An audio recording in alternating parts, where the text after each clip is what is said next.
ദേവപുത്രാങ്ങേക്കാരാധന, ആത്മനാഥാങ്ങേക്കാരാധന. തിരുസന്നിധിയിൽ ഇന്നു വന്നിടുവാൻ കൃപ നൽകിയതാമങ്ങേക്കാരാധന. തിരുസന്നിധിയിൽ ഇന്നു വന്നിടുവാൻ കൃപ നൽകിയതാം അങ്ങേക്കാരാധന. ഹോശാന ഹല്ലേലൂയ, ഹോശാന ഹല്ലേലൂയ, ഹോശാന ഹല്ലേലൂയ, ഹോശാന ഹല്ലേലൂയ.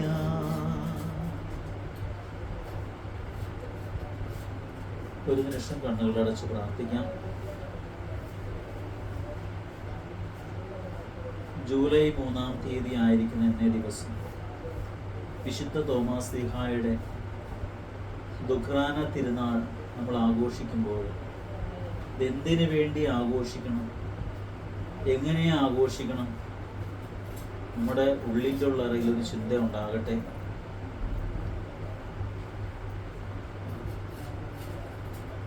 യേശുവിനെ നേരിട്ട് കണ്ട്, അവൻ്റെ മുറിവുകൾ കണ്ട്, അവൻ്റെ ഹൃദയത്തിൻ്റെ മുറിവുകൾ കണ്ട് തൊട്ട് അല്ലാതെ ഞാൻ വിശ്വസിക്കുകയില്ല എന്ന്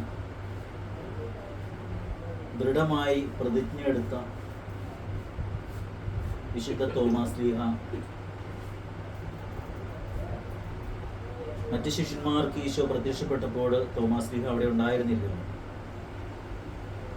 എന്നാൽ യേശുവിനെ കണ്ടാലല്ലാതെ, അവൻ്റെ മുറിവിൽ തൊട്ടാലല്ലാതെ ഞാൻ വിശ്വസിക്കുകയില്ല എന്ന് ദൃഢമായി പ്രതിജ്ഞയെടുത്ത ആ തോമാശ്ലീഹായ്ക്ക് ഈശോ പ്രത്യക്ഷപ്പെടുകയാണ്. ശിഷ്യന്മാരുമായിട്ട് ഒരുമിച്ചിരുന്നപ്പോൾ തോമാശ്ലീഹ ആദ്യം ഉണ്ടായിരുന്നില്ല, എന്നാൽ പിന്നീട് അവരോടൊപ്പം ഉണ്ടായിരുന്നപ്പോൾ ഈശോ പ്രത്യക്ഷപ്പെട്ടപ്പോൾ ഈശോ മറ്റാരോടും സംസാരിക്കുന്നതായിട്ട് കാണുന്നില്ല. തോമസ്, നീ ഇവിടെ വരിക, അവിശ്വാസിയാകാതെ നീ വിശ്വാസിയായിരിക്കുക, നിന്റെ കൈ കൊണ്ടുവരിക, നിന്റെ കൈവിരൽ എൻ്റെ മുറിവുകളിൽ വെക്കുക, എൻ്റെ കയ്യിലെ മുറിവുകൾ നീ കാണുക എന്നെല്ലാം ഈശോ പറഞ്ഞ് ഈശോ മുറിവുകൾ സ്വയം കാണിച്ചു കൊടുക്കുക. അവിടെ തോമാശ്ലീഹ ഒരു വലിയ അലർച്ചയോടുകൂടി ഒന്ന് പൊട്ടിക്കരഞ്ഞുകൊണ്ട് പറയുക, എൻ്റെ കർത്താവേ, എൻ്റെ ദൈവമേ എന്ന് വിശ്വാസം ഏറ്റു പറയുക. നീ എൻ്റെ കർത്താവാണ്, നീ ദൈവമാണെന്ന് വിശ്വാസത്തോടെ അങ്ങ് വിളിച്ചു പറയുന്ന ഒരു നിലവിളിയായിരുന്നു വിശുദ്ധ തോമാശ്ലീഹായെ ഏറ്റു പറയുന്ന, വിശുദ്ധ തോമാശ്ലീഹ ഈശോയെ ഏറ്റു പറയുന്ന ആ ഒരു വിളി. യേശുവിനെ ഹൃദയത്തിൽ സൂക്ഷിച്ച വിശുദ്ധ തോമാശ്ലീഹ ഈശോയെ പ്രതി, ഈശോയ്ക്ക് വേണ്ടിയിട്ട് ലോകം മുഴുവനും യാത്ര ചെയ്യാനായിട്ട് തയ്യാറായി, സുവിശേഷം പ്രസംഗിക്കാൻ തയ്യാറായി. അങ്ങനെ നമ്മുടെ ഇന്ത്യയിലും വന്നു പലയിടത്തായിട്ട് ദൈവാലയങ്ങൾ പണിതു. 7.5 പള്ളികൾ എന്നറിയപ്പെടുന്ന പള്ളികളെല്ലാം പണിതു. യേശുവിനെ പ്രഘോഷിച്ചു, അനേകർ വിശ്വാസം സ്വീകരിച്ചു, ദൈവത്തെ സ്വന്തമാക്കി. ഇന്ന് ഇന്ത്യയിൽ എവിടെയെങ്കിലും ഒരു പള്ളി ഉണ്ടെങ്കിൽ, ഏതെങ്കിലും ഒരു വ്യക്തി യേശുവിനെ ആരാധിക്കുന്നുണ്ടെങ്കിൽ, ഏതെങ്കിലും ഒരു വ്യക്തി കർത്താവിനെ കാണുന്നുണ്ടെങ്കിൽ, അറിയുന്നുണ്ടെങ്കിൽ, കർത്താവിൻ്റെ നാമത്തിൽ അത്ഭുതങ്ങളും അടയാളങ്ങളും സ്വീകരിക്കുന്നുണ്ടെങ്കിൽ, നമ്മളിന്ന് കൊന്ത ചൊല്ലുന്നു, വചനം വായിക്കുന്നു, വചനം സ്വീകരിക്കുന്നതെല്ലാം വിശുദ്ധ തോമാശ്ലീഹ ഇന്ത്യയിൽ വന്നപ്പോഴുണ്ടായ വലിയ അത്ഭുതങ്ങളാണ് ഇതെല്ലാം. യേശുവിനെയും കൊണ്ട് വന്ന തോമാശ്ലീഹ പൂർണ്ണമായിട്ട് നമുക്ക് ദൈവസന്നിധിയിൽ നമ്മളെ തന്നെ ഏൽപ്പിച്ചു കൊടുക്കാം.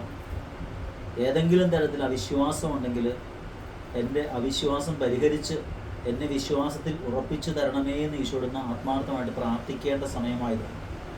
ഈശോയുടെ മുറിവുകളിലേക്ക് നോക്കിയാൽ അറിയാം, ഈശോ നമുക്ക് വേണ്ടിയിട്ട് സഹിച്ച പാടുകളാണ്, സഹിച്ച നൊമ്പരങ്ങളാണ്. ഈശോയുടെ ഓരോ മുറിവുകളിലേക്ക് നോക്കിയാൽ കാണാൻ പറ്റും ഈശോയുടെ സ്നേഹമാണ്. പിതാവായ ദൈവം നമ്മളെ സ്നേഹിച്ചതിൻ്റെ അടയാളമായ യേശുവിൻ്റെ ശരീരത്തിൽ കാണുന്ന മുറിവുകൾ.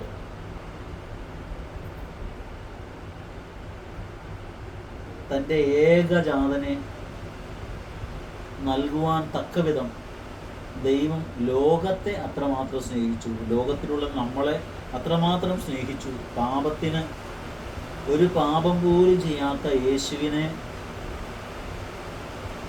പാപത്തിൻ്റെ ശിക്ഷയ്ക്കായിട്ട് ഏൽപ്പിച്ചു കൊടുത്തു. പാപം ചെയ്ത നമ്മളോ ഒരു ശിക്ഷയും ഏറ്റെടുക്കേണ്ടതായി വരാതെ നമ്മളിന്ന് സ്വാതന്ത്ര്യത്തോടെ നടക്കുകയും ചെയ്യുന്നു. അതിന് ഏക കാരണം യേശു മാത്രമാണ്. യേശുവിനെ നമുക്കൊന്ന് ആരാധിക്കാം. യേശുവിനെ ആരാധിച്ച് സ്തുതിച്ച് മഹത്വപ്പെടുത്തേണ്ട സമയമായിരുന്നു. കണ്ണുകളെ അടച്ചുകൊണ്ട് ആത്മാർത്ഥമായിട്ട് പറയാം, എൻ്റെ യേശുവേ ഞാൻ അങ്ങയെ ആരാധിക്കുന്നു, എൻ്റെ കർത്താവേ എൻ്റെ ദൈവമേ എന്ന് വിളിച്ചു പറയാം. അത് തോമാസ് ലീഹ പറഞ്ഞ വാക്യമാണ്, എൻ്റെ കർത്താവേ എൻ്റെ ദൈവമേ എന്ന്.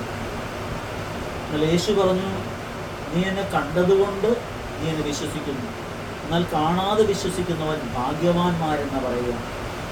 കാണാതെ തന്നെ വിശ്വസിക്കാനായിട്ട് നമുക്ക് ഇടപെട്ടെ. ഈശോയ്ക്ക് നന്ദി പറയാം. ഒരു നിമിഷം ഈശോയെ ഒന്ന് സ്തുതിക്കാം. വിശുദ്ധ തോമാസ് ലീഹായോട് പരിശുദ്ധ അമ്മയോട് ചേർന്നുകൊണ്ട് ദൈവത്തിന് ആരാധിക്കാൻ സ്തുതിക്കാം. Hallelujah hallelujah hallelujah. യേശുവേ നന്ദി, ദൈവമേ നന്ദി, കർത്താവേ സ്തുതിക്കുന്നു സ്തുതിക്കുന്നു സ്തുതിക്കുന്നു സ്തുതിക്കുന്നു.